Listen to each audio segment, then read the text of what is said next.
2 car à Lyon. Aurélie travaillait chaque matin dans la petite boulangerie au coin de la rue, à Lyon, sa ville natale.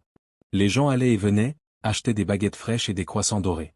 Mais une chose était certaine, toujours à 8h45, Julien, professeur de littérature au regard timide, apparaissait à la porte pour demander son pain au chocolat. Aurélie attendait avec impatience ce moment de la journée. Ce n'était pas tant pour la commande répétitive de Julien, mais plutôt pour la manière dont il hésitait avant de payer, comme s'il voulait dire quelque chose de plus que son simple merci. Un échange de regards durait parfois un peu plus longtemps que d'habitude, et l'air semblait chargé d'une promesse silencieuse. Un jour, Julien arriva plus tôt, au lieu de commander son pain au chocolat, il déposa une petite fleur sur le comptoir, accompagnée d'un billet, une fleur pour un cœur illuminé. « J'aimerais vous connaître au-delà de la boulangerie. » Aurélie sourit, sans hésiter, ferma la boulangerie plus tôt cet après-midi-là. Les deux se retrouvèrent au bord de la rivière Saône, marchant ensemble et partageant leurs confidences. Julien révéla son amour pour la poésie, tandis qu'Aurélie, émerveillée, récita des vers qu'elle avait écrits en secret.